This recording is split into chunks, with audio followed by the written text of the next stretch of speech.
Alex was a top performer, known for so many successes that everyone in his field was jealous.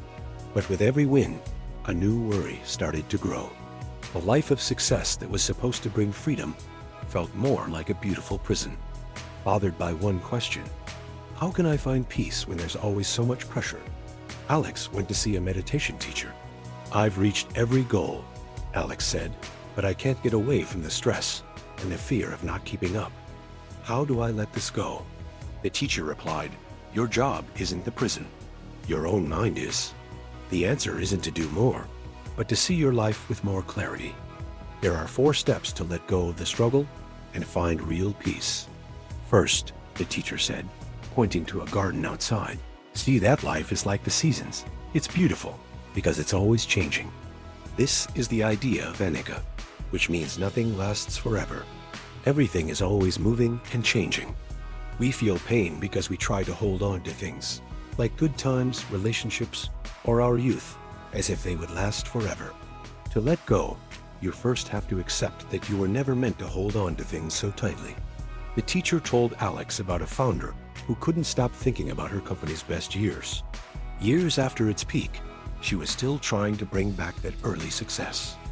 She became bitter, not because the company failed, but because her pride stopped her from accepting new things. She had to learn that real strength is about going with the flow of life, not fighting it.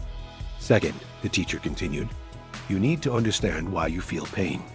Holding up a pen, they said, imagine this is a hot coal.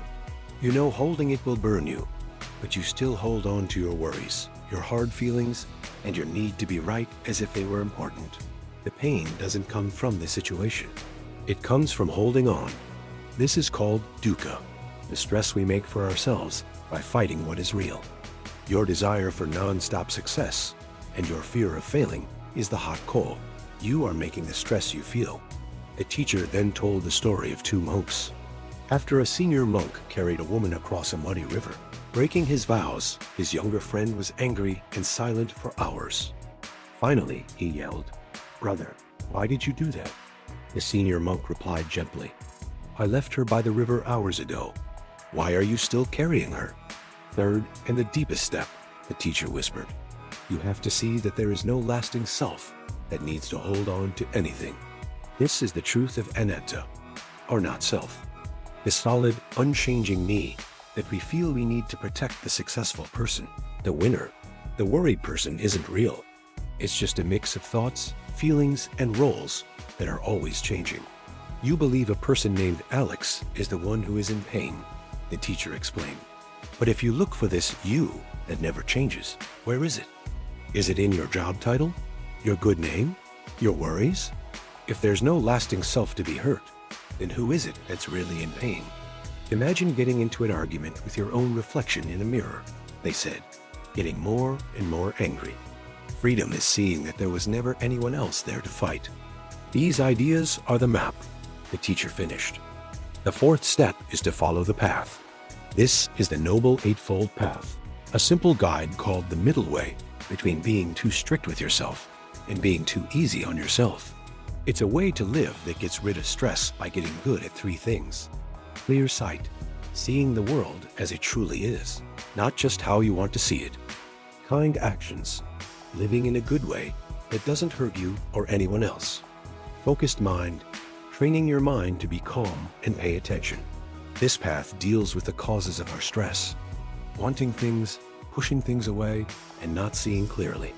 This wisdom gives us the same map it gave Alex. Your journey can start right now with just one single mindful breath. If you connect with this message, please help other people see it by liking this video and subscribe to keep going on this journey with us. Let us know in the comments. What is one thing you are trying to let go of today? As the meeting ended, Alex's mind felt lighter. The world's pressures were still there, but the fight inside was gone. Letting go isn't one big thing you do. It's a gentle practice you do from moment to moment, like slowly opening your hand. It's the quiet strength to face life just as it is. By letting go of what you think you need, you don't become empty. You become full of the peace and clearness that was always there. The path isn't about becoming a new person. It's about bravely letting go everything that was never really you in the first place.